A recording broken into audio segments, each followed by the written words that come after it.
Welcome into another episode of Down South Ball Talk hosted by LT. I'm your host, LT, and man, we are on episode, what is it, 8? 8 of these so far, man. Thank you so much for everybody who has subscribed to the channel, who's liked the videos, who's commented on the videos. Your support does not go unnoticed. Thank you so much. And also, please follow me on all of our social medias. You see them here. Hold on. They're all right here. Please give them a follow at Down South Ball Talk on all social medias, at Down South BT on Twitter or X, however you want to call it. Today, what I want to do is I want to rank the wide receiver groups in the AFC South. Then also we're going to talk about the Spurs defeating the Timberwolves 133-95. Whew, what a game from the Spurs, man. Victor Wembanyama and them boys are playing. We're going to talk a little NBA later on in the episode, so please stick around. And again, please do not forget to like, comment, and subscribe to the channel. I really appreciate it. Let's get this thing started off, man. Again, I want to rank the wide receiver groups in the NFL AFC South, and let's get it started. All right, number four, coming in number 4, we have my team, my favorite team, not fan, I'm a fan of, I must say, the Tennessee Titans. They come in at number 4. We all know, the season last year, they only won 3 games. They did upgrade a lot at the wide receiver position this year, signing Wan'Dale Robinson, which we all know he's more of a slot guy. But again, that is an upgrade for them because last year, Cameron Ward was thrown to 2 fourth-round rookie receivers. I mean, they did okay. Alec Ironmaner and also Chimere Dike, which we know he was a Pro Bowler on special teams. Calvin Ridley comes back in this year on a restructured deal. I like that move because, again, that helps Cameron as well. Then we all know at number 4 in this year's draft, they took Cardinal Tate. So I believe their position or their wide receiver position will be upgraded this year. I wholeheartedly believe that. Let's get into some numbers, man. Last year, they were 32nd last season as far as wide receiver position. I mean, 9 touchdowns total. I mean, yeah, it was not that good of a season, hence why they picked 4th in the draft this year.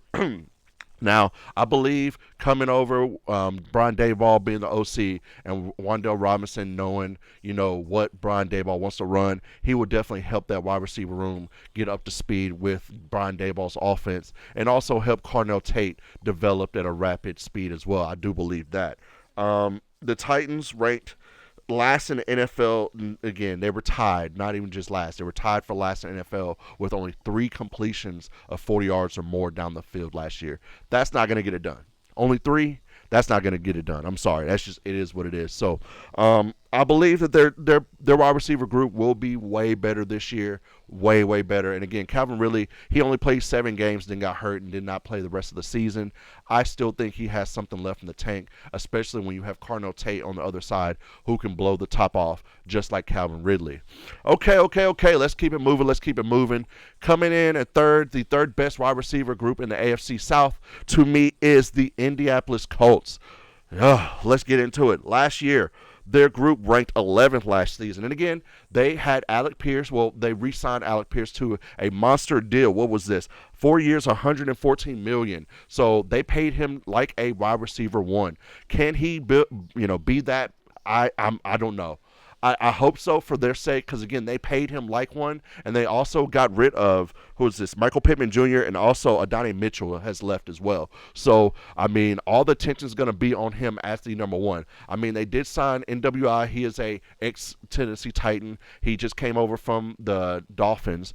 Nick Westbrook-Akine is who I'm speaking on. They signed him. Also, they have re-signed, Traylon.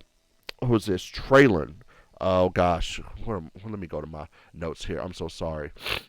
Let me get his name right. I'm so sorry. Laquan Treadwell. That's what I meant to say. Laquan Treadwell is also re-signed. But, I mean, they got Alec Pierce as number 1. Josh Downs probably the number 2. Then you got Deion Burks, who they drafted in the 6th round. So, I mean, the wide receiver group, do I think Alec Pierce is worth that money? We will see. I think that he is a really good receiver. Is he great? I don't know about that, but do I think he's really good? I agree. I mean, I wouldn't have paid him maybe that much, but I understand why they did because they actually believe in him. Now again, I believe Shane Steichen and Chris Ballard will be on the hot seat this year. So with that being said, this wide receiver group have to show out. But yes, I think that they are the third best wide receiver group in the AFC South. I also believe they should bring in a veteran free agent. I mean, you still got Juwan Jennings out there. You have Stephon Diggs. I seen there's rumblings that Stephon Diggs might sign to the Titans. I like that for a 1-year minimum vet deal. I would like that for Cameron because Stephon Diggs is a gadget type of player that you can, run jet sweeps for and all types of stuff. But I do believe the Colts need to bring in one more veteran free agent and see where it goes. But again, you paid Alec Pierce $114 million. He's going to have to go out there and show you that he is a number one receiver. All right. Let's keep it moving. Coming in at number 2. Let's talk about the Jacksonville Jaguars.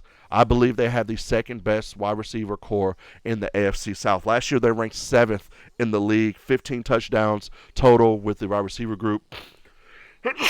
Bless me. Oh, Lord. Couldn't hold that one in. Last season, unexpectedly, Parker Washington was your number one receiver. Basically, he led the team in receptions and yards. I thought it would be Brian Thomas Jr. Excuse me again. Lord Jesus, what's going on? I thought that Brian Thomas Jr. would be your number one. However, he got hurt and he missed about 4 games. But he did play, what is this I have here? He did play 9 games. And then he got hurt and missed only 3, and then he came back. To me, I think Brian Thomas did regress a little bit. I thought he would show you a little bit more because he was the clear-cut one last season before, they brought in Christian Kirk and all this sort of stuff, and he still did his thing as a rookie. So hopefully Brian Thomas Jr. gives you more. You got Jacoby Myers, who you traded for and brought him in. I think once you get him up to speed with Trevor and they get some type of camaraderie, I think Jacoby will be a good receiver. And of course, you have Travis Hunter, who will be playing full-time cornerback this year. But I do think they bring in some plays for him to play wide receiver. However, I do think Travis needs to just focus on corner. But it wouldn't be, to bring him in as a decoy or some jet sweeps or something like that and get him involved in the offense. I wouldn't be mad at that. But I really do think that they're hoping on Brian Thomas Jr. to give them more. They did draft 2 wide receivers in the 6th round. They drafted Josh Cameron and C.J. Williams. I think only one of them maybe makes the team. The other will probably make it the practice squad and stick around a little bit. However, this wide receiver core, I think it's pretty good. I mean, Jacoby Myers, again, I like him a lot. You see what he did with the Vegas Raiders. He was the number one option there, and he was still, putting up 1,000-yard seasons there. So I think Jacoby gives you a little bit more, seeing that he would have a whole offseason program with Trevor and the organization. So I like what they're doing with the wide receiver group. They have a couple guys that's gonna make the team as a wide receiver because of special teams. So I like that as well, that you have a couple gadget guys that you can bring out there on the offense as well if need be.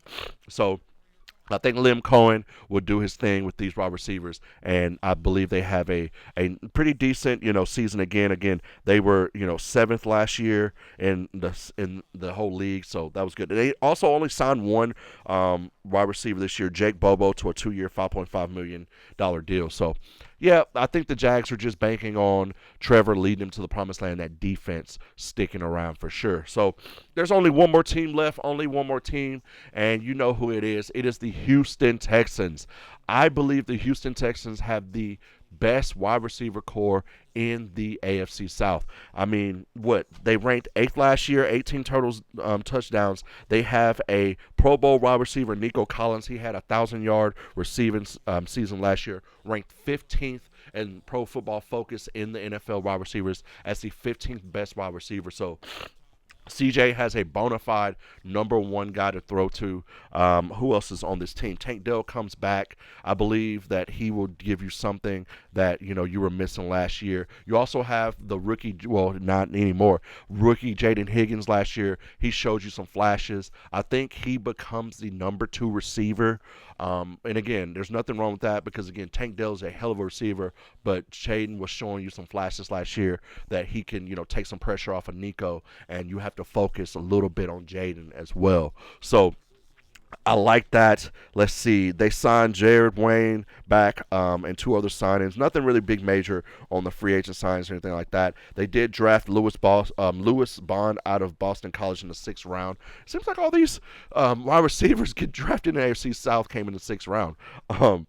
So with that being said, they didn't really bring anybody new in per se, except for Lewis, and I think that he'll make the team probably just off of special teams for sure. Let's see, what else do I have here? Yes, with the core they got together, I believe that, another belt under their year with CJ, working with CJ in the offseason programs and things of that nature, bonding, this wide receiver group is definitely number one to me in the AFC South. I Do you think they will have another top 10 ranking? I think so. I mean, you just build on what Jaden was doing. You bring back Tank Dell. You have to focus on Tank. So I like that a lot. I think they have another, top 10 wide receiver core this year. CJ is an approver year, basically. I think he goes ham. I know he's heard the noise and stuff like that down there in Houston, not just nationally, but down there in Houston locally. So I believe he, throws the ball a lot. They do have David Montgomery, so they will try to run it, but I think that they throw it more than they run it this season for sure. So I like the wide receiver group. Again, can Jaden Higgins take that second-year leap? I think so.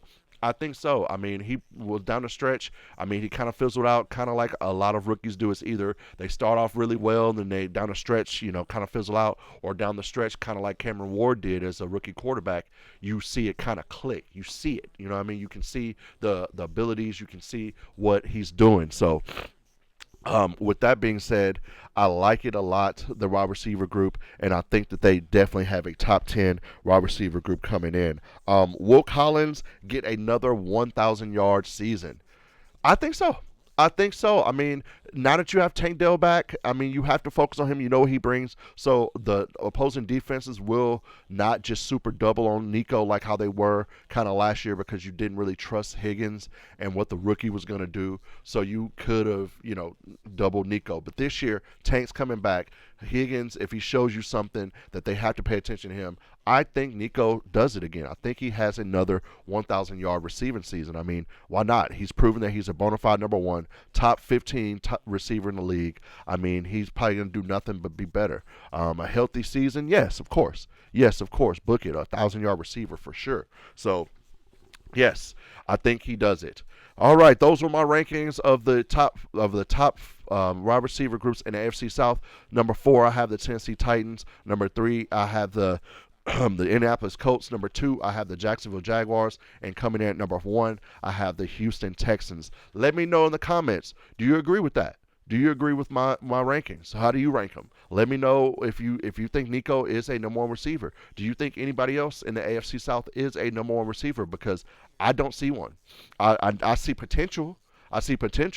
And again, potential's in Alec and Carnell Tate, and there's potential there. But the only number one I see truly is Nico Collins in the AFC South. So let me know in the comments. Let me know. All right. Let's move on. Let's speak about the Spurs, man. They defeated the Timberwolves last night and take game 2 to tie the series up 1-1. They defeat the Timberwolves 133-95. This really wasn't close all game except for the first quarter. After that, it was a wrap. I mean, it was 24-17 after the first, and after that, it was over with. Everybody played off the bench on both sides. It was one of those type of games. Victor Wembanyama gave you 19 points, 15 rebounds, 2 blocks. Stephon Castle gave you 21. D. Fox stepped up a little bit, gave you 16. And then, of course, what Dylan Harper's going to give you off the bench. I like Dylan Harper a lot. I think they're going to have to make some decisions in a few years with Dylan. I don't think he just comes off the bench a lot or, coming up either, even next season. I mean, you're going to have to make a decision because that boy good. That boy good. Dylan Harper, he's, I won't say he's microwave because he has to play that style right now as be microwave, but when he comes in, he shows it. He shows you why he was the number 3 pick, I believe, in the draft when they got him. So Man, that boy good. So the Spurs tied up 1-1. They go to Minnesota tomorrow night. Ant-Man, Lord Jesus, coming off the bench, he did not look good last night. You can see that he tried. He gave you 24 minutes, 12 points, 4 turnovers, 3 rebounds. I mean, he's just not the same right now. You can tell he's injured. So without Ant-Man giving you the true Ant-Man experience, you're not going to win. I'm sorry. It is what it is. And again, I understand what they did with Denver, but I think them boys just got up to play for Denver. They've played Denver 4 out of the last 5 years in the playoffs, so they know that matchup. Or is it 3 out of the last 4? Either or. They know that matchup, so that kind of gets them up, and they don't like them guys type stuff. That is a true rivalry within the two organizations. So with this one right here, the Spurs just have too much. They barely won the first game. I mean, I don't know how that happened. I mean, them boys were playing. Like I said, McDaniels was giving you stuff. But this one, I mean, he didn't really give you much. 12 points, 4 assists. Let's see, what is this? 0 for 1 from 3, 0 for 1 from free throw. I mean, I don't know. And then you're relying on Mike Conley to give you stuff. I don't know. You're not going to win that way against the Spurs for sure. They just have a little too much for sure. But I do like the series. As I stated, I thought the Spurs would do a gentleman sweep, and I'm still going that Spurs in 5. I think the Spurs get them the next 4 games, well, the next 3 now, and they give them a gentleman sweep and move on, because I think everybody wants to see that OKC versus the San Antonio Spurs in the Western Conference Finals. To me, that might be the finals of the NBA, and that's just my opinion. I could be totally wrong, but again, that's just my opinion. But yes, the Spurs move on. Check that out tomorrow night, man. I think they win that one as well in Minnesota, especially, Ant-Man's not being Ant-Man. So, yeah. And again, I still say they have no answer for Julius Randle. I still say that. They have no answer, truly, if Julius Randle gets loose and gets hot. They have no answer for him. So, we'll see. We'll see how they was playing it, because I see how they were guarding Julius last night.